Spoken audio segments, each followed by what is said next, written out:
Assalamualaikum warahmatullahi wabarakatuh. Teman-teman, kembali lagi di channel YouTube saya, Khairun Imam. Gimana nih kabar kalian? Semoga kita semua selalu diberi kesehatan, kemudahan, dan juga limpahan rezeki dari Yang Maha Kuasa, teman-teman ya. Nah, di video kali ini kita akan melihat salah satu tersangka klaster kedua kasus ijazah Pak Jokowi, dan juga salah satu peneliti abal-abal dari gerombolan pembenci Pak Jokowi yang bernama Rismon, ternyata kembali muncul dengan sebuah video dengan sebuah resolusi lagi nih tahun 2026.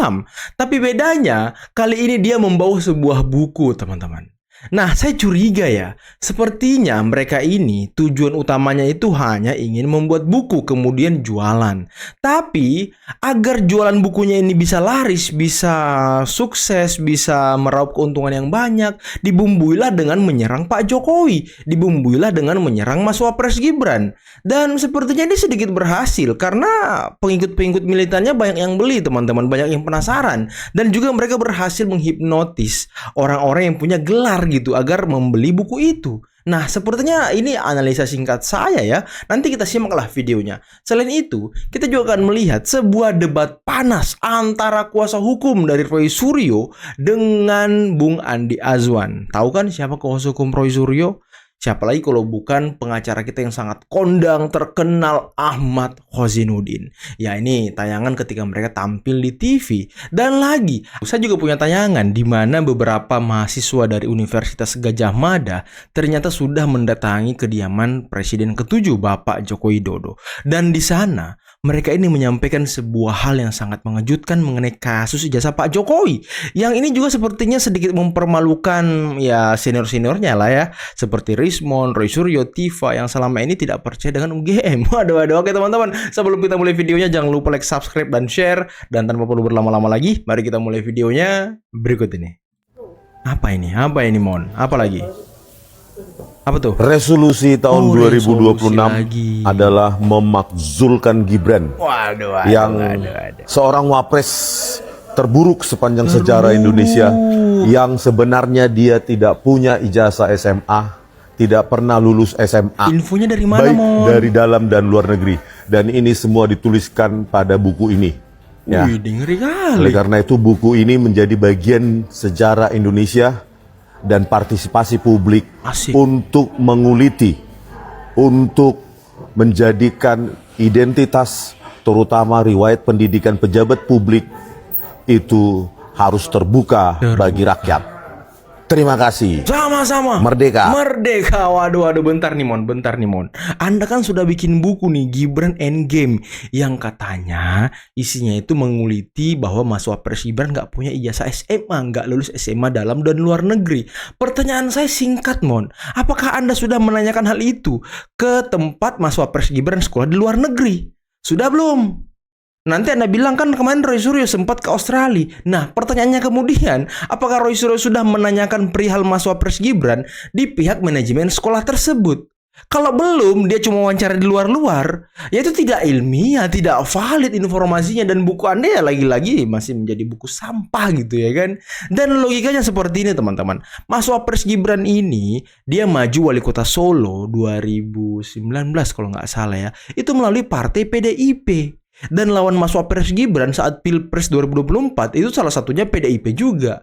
Kalau memang Mas Wapres Gibran nggak punya ijazah SMA, dia nggak lulus SMA dalam atau luar negeri, ya sudah barang pasti PDIP bakal menggugat di Mahkamah Konstitusi setelah pencoblosan kemarin.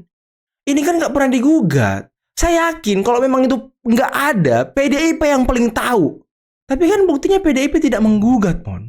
Berarti ya udah, Mas Wapres Gibran ada ijazah, bukan ada ijazah tapi lulus SMA setingkat SMA dalam negeri kita gitu, Mon. Horas. Aduh. Dari mana? Dari mana? Dari UGM. Fakultas apa? Fakultas Teknik. Kok berkunjung ke tempat Pak Jokowi? Karena ingin Fakultas berfoto. Teknik. Karena sebelumnya teman-teman saya belum pernah berfoto sama presiden. Ya. Jadi pengen tahu rasanya foto sama presiden itu gimana. Jenengan kan dari UGM. Ya. Di luar masih banyak isu tuh, gimana itu menanggapinya? Ya kalau menurut saya ya tinggal menurut UGM-nya saja. Kalau tergantung UGM-nya. Kalau UGM-nya ya ngomong apa ya tinggal ikutin aja. Iya. Yang ikuti. Misal kasus ijazah itu kan kalau UGM ngomong asli asli gitu aja. Oh, semester berapa Keren ini? banget. Tiga. Dari asal mana? Asal Jogja. Jogja semua. Iya. Terus kesannya sosok Pak Jokowi seperti apa menurut jenengan? Pak Jokowi itu orangnya menurut saya kalem gitu, baik hati ya. Terus humble juga. Tadi juga disediakan minum, selalu yang menunggu. foto-foto disediakan minum, terus tempat nunggunya juga nggak panas ya. Cerdas nih. Terakhir Mas doa WM. dan harapan untuk Pak Jokowi apa? Mungkin di Lebih tengah cerdas kasus dari ini. seniornya, Pak Jokowi kan? ini segera cepat pulih dari sakitnya. Karena kan Amin. Pak Jokowi sedang sakit ya. Amin. Terus Oke. Pak Jokowi juga diberikan kesehatan, diberikan umur panjang. Terus Pak Jokowi pokoknya yang baik-baik oleh Pak Jokowi. Itu kelihatan ambisius. Dengan kemarin menyerang infrastruktur yang dibangun oleh Jokowi kan. Ambisius. Itu salah itu. Ngapain? Nggak ada gunanya hal-hal seperti itu. Itulah kadang-kadang saya bilang orang ini kadang-kadang nggak mau dengar pendapat orang lain. Akhirnya keluar dari pikirannya yang aneh-aneh. Kan ada orang-orang pinter di sana. Mana isu yang produktif, mana isu yang kontraproduktif. Kan dikasih tahu. Dihitung dulu. Partai politik itu intelijensimu mesti kuat. Itu berhitung. Kalau kita begini, efeknya apa? Efeknya apa? Negatifnya apa? Positifnya apa? Masa di Demokrat nggak ada yang bisa hitung begitu? Wow. Jokowi ingin game over, ya kan? Karena coba bayangkan kalau seandainya ini sampai di sidang nanti, kan Pak Jokowi harus datang ke sidang sebagai pelapor, sebagai pengadu kan? Dan beliau siap. Sebentar, beliau tapi siap. tadi Diskrutinai, tidak hanya ijazah palsunya tapi 709 dokumen itu. Jangan lupa bahwa ijazah itu harus didapatkan secara sah, ya kan? Nah, itu urusan UGM Kalau lah. seandainya misalnya gini, dalam agama tertentu ya, Oke, sebentar sebelum kita bahas Oh iya, agama boleh, tertentu silakan. tadi Bang Agama Adi Azwan orangnya. mau interupsi silakan. Bahwa tanggal 1 Januari itu libur, maka saya tetap beristiqomah untuk tetap menunaikan kewajiban saya. Walaupun sesungguhnya wajib lapor ini sudah kali ke-8 ya. Kasihan. Tentunya Polda Metro Jaya harus melakukan evaluasi ya. Jadi Ya, ini kita Polda belum bicara dalam evaluasi. aspek hak asasi manusia dan sebagainya. Hak tetapi asasi saya tetap manusia. katakanlah menghormati dari keputusan dari Polda Metro Jaya untuk memberikan kepada saya kewajiban wajib lapor. Ijazah itu palsu. Saya tangkap kita poin. urut. Awal-awal saat saudara Joko Widodo 30 April yang lalu membuat laporan polisi, sudah muncul dari kuasa hukumnya berstatement. Demi kesatuan bangsa, lebih baik ini dihentikan. Seolah-olah dengan manuver itu, orang yang dilaporkan itu takut dan buru-buru. Pak Jokowi, saya minta maaf ya. Udahlah ijazahnya asli. Begitu. Coba Kan saya enggak. tanya. Bang Rifai, Kemudian yang apakah kedua, benar seperti itu, saya Bang? tambahkan Kelelahan. Ada lagi, saya tambahkan lagi. Oke. Kemudian setelah naik Kasih status ngomong terus dia, tersangka, kasih juga ada ngomong. orang yang bernarasi seolah-olah menjadi pihak, kemudian ingin mendamaikan dengan komisi kepolisian. Harapannya apa? Kan agar bisa ada perdamaian sehingga dicabut perkara itu karena damai. Sehingga wibawa Joko Widodo menjadi naik begitu. Tapi ini juga gagal. Kenapa? Karena klien-klien kami baik di klaster pertama, klaster kedua itu memang pejuang. Bahkan setelah didekatkan dokumen itu, saudara Joko Widodo yang meyakini itu akan menjatuhkan mental orang-orang yang menjadi terlapor ini, tidak. Oke, Bahkan baik. Saya Rustam tangkap. Effendi mengaku, Bentar. Kau jangan ngaku-ngaku klien-klienmu itu semua klaster 1, klaster kedua. Tifa itu sudah tidak mengakui kau, Gozinudin. Rismon juga bukan klien kau. Klien kau itu cuma Roy Suryo. Dan juga mungkin Rustam Effendi, Rizal Fadila. Yang lain bukan. Sorry, jangan ngaku-ngaku itu klienmu semua ini, Gozinudin. satu. Rustam Effendi setelah diperlihatkan ijazah itu dia bilang, oh itu palsu Pak Polisi, itu bibir bukan bibir Jokowi, itu mata bukan mata Jokowi, itu telinga bukan telinga Jokowi, Baik. ijazah itu palsu. Saya tangkap poinnya, Bang Rifai. Roy Boleh Suryo Anda bilang klarifikasi, Pak, apakah benar? 99,9% Kelelahan palsu. dan Difitnah habis-habisan, bukan sosok beliau Karena tapi playing keluarga. victim dia. Ya, kalau kita katakan, Roy Suryo mengatakan kan ada jejak digitalnya. Pak Jokowi itu adalah kakak saya. Hah? Coba, dia bilang kakak saya, tapi dia melakukan fitnah untuk kakaknya, ya kan? Artinya ada sesuatu di situ. Sesuatunya apa? Ya, sakit hati lah, nggak dapat jabatan misalnya Betul, pada nggak Pak dapat Jokowi menjadi jabatan. presiden. Satu poin. Yang kedua, Dia Azwan. kalau kita lihat namanya, apa yang dilakukan Roy Suryo dengan kasus Stupa? Apakah Pak Jokowi yang melaporkan? Kan tidak. Bukan. Pak Oh, Jokowi itu ada korban di kaitannya situ. dengan kasus ijazah. Korban di Stupa itu. Oke. Mengespecifikasi Jadi yang datang masalah adalah itu dalam Walubi. rapat, no? Ya. Kepanasan ya kan? Kasus Bambang Tri, apakah Pak Jokowi yang melaporkan?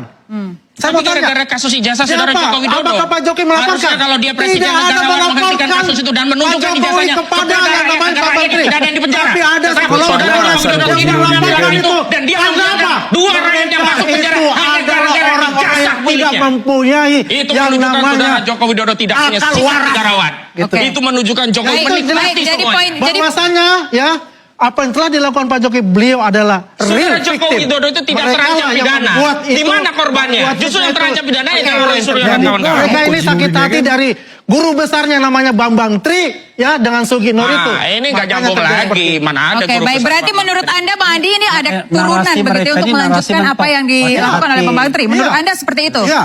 Oke, seperti apa Bang? Apakah Saya memang ini pikir defisit argumentasi dari kubu Jokowi itulah yang membuat narasi sekenanya itu dimasukkan guru besar Bambang Tri lah, ini itulah. Kita urut saja. Kalau memang benar Bagaimana ada sisi tidak? kenegarawanan dari seorang Joko Widodo yang saat itu masih berkuasa menjabat presiden, ada kasusnya itu viral. Bahkan gara-gara kasus Bambang Tri, dia mengadakan reuni dengan kawan-kawannya dan kawan-kawannya menyatakan benar ini Joko Widodo adalah alumni UGM. Terus Tapi apa kenapa dia masalahnya? tidak mengambil inisiatif sebagai seorang negarawan untuk menghentikan Kasusnya kasus Bambang dengan Tri menggunakan itu ijazah? bukan Kan enggak. S1. Artinya harinya disampaikan SMA. kubu Jokowi Ya, hanya SMA. narasi repetisi. Dan presiden, kalau dia presiden Nggak turun ngerti hari itu, Koji saudara Nudin. dia Jokowi akan pada declare rakyatnya abuse yang mengancam of power penjara by rakyatnya. mereka. Jadi, Nggak ngerti Koji kelakuannya. Nudin. nggak Kalau Pak ngerti Jokowi kau. kan tujuan utama melaporkan seulang-ulang dia harus sampaikan bahwa pertama ingin soal apa ijazah ini clean and clear ya. Lalu kedua ingin nama baiknya dipulihkan sehingga proses hukum itu yang ditempuh. Nah bahwa beliau membuka kemungkinan untuk memaafkan kembali lagi itu kan hanya hubungan sebagai sesama warga negara ya. Dengan tetap ini diselesaikan secara proses hukum. Sekalipun hukum ini juga sebenarnya kalau kita pelajari KUHP yang baru ini ada 3 alternatif. Orang yang mengaku bersalah dan minta maaf dia bisa menempuh restoratif justice, dia bisa menempuh plea bargain, dia juga bisa mendapatkan diri sebagai saksi mahkota. Yang ketiganya ini ada kemungkinan untuk mendapatkan keringanan ataupun dihentikan perkaranya. Jadi ini juga hukum, ini penjelasan secara hukum kan Pak Jokowi berkali-kali bilang saya maafkan tapi perkara ini selesaikan secara hukum. Kenapa harus hukum? Terlepas dari keringanan yang didapat, tetap kita butuhkan apa? Kepastian bahwa ijazah itu asli. Ya, karena kalau sekedar berhenti begitu saja nggak ada pembuktian ijazah, start from beginning lagi gitu. Iya. Ini mau sampai kapan lagi? 2 tahun lagi diributin lagi, pemainnya orang lain lagi kan capek gitu. Oke. Jadi Oke. memang perlu dipahami juga bahwa Pak Jokowi juga memang sekali lagi Pak Jokowi tidak marah atau benci kepada person-person ya. Di awal pun mereka Pak Jokowi nggak tahu kok nama-nama tersangka ini, yang dia tahu hanya Pak Roy. Yang lain tuh dia nggak kenal juga gitu ya. Oke, berarti jadi kembali lagi butuh nothing pembuktian personal yang lah, lebih nothing personal. dalam gimana Bang? Tapi sorry saya mau tambahin satu. Silakan dulu Bang Arifin. Yang sering dinarasikan berulang-ulang Oke. seolah-olah Pak Jokowi ini ketakutan ke sidang. Nah. Saya pastikan beliau siap lahir batin ke persidangan, bahkan buat dia ini kepentingan. Oke. Dia akan jelaskan seluruh perkuliahan karena nanti kan bisa dikonfrontasi juga dengan saksi-saksi lainnya. Iya, Jadi oke. sama sekali beliau sangat siap menghadapi persidangan. Oke. Dan kita tunggu kapan persidangan itu bisa Tambahin sedikit. Oke, Saya sebentar, menangkap saya ada tangkap dulu konspirasi poinnya. besar yang sedang bekerja untuk menyelamatkan Jokowi dalam kasus ijazah ini. Serta Oke. tanda-tandanya ini ya. Tanda-tandanya itu ada seorang menteri yang sekarang ini masih berkuasa sewan. Nah, itu gitu, tanda-tandanya. gitu. Oke, siapa Cocok maksudnya Bang? logi ya kan. Ini dijawab tadi. Oke. Oh, Pratikno. Coba saya ke Bang Arifin, Bang.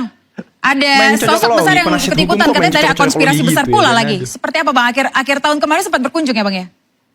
Ya kami periodik berkunjung melaporkan perkembangan. Tapi kembali lagi yang disampaikan rekan-rekan pengacara ini kan hanya asumsi-asumsi persangka-persangka lah ya. Sementara kalau saya sampaikan fakta ya. Kenapa? Karena memang penyidikan ini sudah bergulir, alat bukti sudah didapat gitu ya, semua keterangan sudah didengar dan beberapa kesimpulan penyidikan juga sudah muncul, bahkan disampaikan juga oleh Polda gitu ya. Tapi kembali lagi biasa saja nanti di persidangan diuji lah. Ya, saya juga senang ini terbuka fair ya.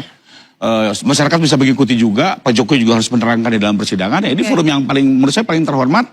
Dan masyarakat bisa mengikuti juga, termasuk teman-teman media. Nah, ini yang kita tunggu teman-teman. Sidang kasus ijazah Pak Jokowi yang sekarang sudah ditangani Polda Metro. Dan kita menunggu nih kapan P21, kapan berkas Pak Jokowi ini, kasusnya ini dilimpahkan ke kejaksaan, kemudian masuk ke pengadilan. Biar kita bisa menyaksikan siapa sebenarnya yang berbohong selama ini.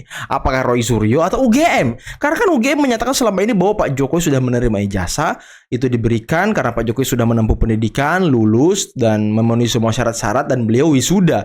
Nah, Roy Suryo membantah itu semua. Dia mengatakan ijazah Pak Jokowi palsu, dia menyatakan skripsi Pak Jokowi palsu karena tidak ada tanda tangannya, Pak Jokowi tidak ada transkrip nilainya dan lain sebagainya, tidak ada KHS-nya. Nah, ini nanti akan ditunjukkan di pengadilan. Nah, ini kita nanti menunggu teman-teman detik-detik berkas Pak Jokowi dibuka ya kan, biar mata mereka melihat. Apalagi di salah satu video kalau nggak salah di mana ya, di mana, di Keadilan TV ya kalau nggak salah ya, Roy Suryo mengatakan bahwa jangan sampai ijazah Pak Jokowi baru saja dipasangi watermark, baru saja dipasangi emboss setelah kita ribut-ribut soal watermark dan emboss. Nah itu kata-kata dia terakhir yang saya pernah dengarkan di Keadilan TV, dan ini konyol teman-teman. Jadi kata dia, kita nggak mau lagi keluar-keluar tentang ini itu bermasalah, ini bermasalah, itu bermasalah, takutnya diikuti nanti. Nah inilah alibi-alibi tersangka orang yang sudah mungkin 70% lah bakal masuk pengadilan, bakal kalah mungkin lah ya. Itu selalu membuat sebuah narasi-narasi agar mereka bisa mempengaruhi masyarakat, agar nanti bisa mengambil hati masyarakat dan masyarakat mendukung mereka nantinya di pengadilan. Tapi maaf, mungkin pendukung-pendukung Anda hanyalah orang-orang tua, mama ompong yang selalu ikut sama Anda. Selama ini ya orang-orang yang percaya sama Anda itu mungkin orang-orang yang hanya tidak mengerti mengenai digital forensik, mengenai bahasa-bahasa IT yang Anda kemukakan. Padahal udahlah, nggak ada sama sekali teman-teman. Tadi kita dengarkan kan, mahasiswa UGM Fakultas Teknik sudah menyatakannya. Kita ikuti saja UGM. Kalau UGM bilang asli, ya sudah asli gitu. Apalagi yang mau kita perdebatkan. Nah ini cerdas nih, menskakmat, membungkam omon-omon dari sinur-sinur mereka. Sinur mereka ini kan ada Rismon, ya kan, Tifa, ya kan, Roy Suryo, ya kan, sinur mereka di UGM teman-teman. Walaupun nggak satu fakultas. Kalau Rismon nggak tahu ya satu fakultas apa enggak. Tapi kayaknya Rismon teknik juga deh, teknik elektro apa gitu teman-teman ya. Ya seperti memang mahasiswa ini lebih cerdas dalam melihat. Inilah mungkin cerminan dari Gen Z atau apa gitu ya, mahasiswa ini dengan umur-umur segini. Gen Alpha kah atau apa gitu. Nah, memang pikiran mereka ini masih positif, teman-teman. Masih netral gitu. Ketika kampusnya bilang ini asli, ya udah asli. Mereka lebih percaya UGM daripada omongan Roy Suryo yang tidak punya legal standing, yang tidak punya mungkin keahlian atau orang yang menjadi bagian dari perkuliahan Pak Jokowi, perjalanan perkuliahan Pak Jokowi. Roy Suryo kan tidak pernah melihat Pak Jokowi kuliah. Dia tidak pernah melihat, atau bukan dosennya Pak Jokowi. Sedangkan dosen-dosen Pak Jokowi pernah menyampaikan ke mantan ketua Dewan Guru Besar UGM, Prof. Kunchoro. Prof. Kunchoro sudah mewawancarai, menanyakan hal ini kepada Sivitas Akademika Fakultas Kehutanan, sudah menanyakan ke dosen-dosen senior, bahwa memang Pak Jokowi Fakultas Kehutanan dan lulus. Nah ini clear teman-teman, udah. Nggak usah kita dengarkan omongan-omongan mereka. Dan Rismon, semoga berhasil jualan bukunya. Semoga bisa mendapatkan cuan lebih banyak dari menyerang Pak Jokowi. Dan ya, semoga kita sehat semua teman-teman ya. Oke, mungkin cukup sekian dulu video kali ini. Jangan lupa like, subscribe, dan share videonya. Akhir kata, billahi taufiq wal hidayah. Assalamualaikum warahmatullahi wabarakatuh. Bye-bye.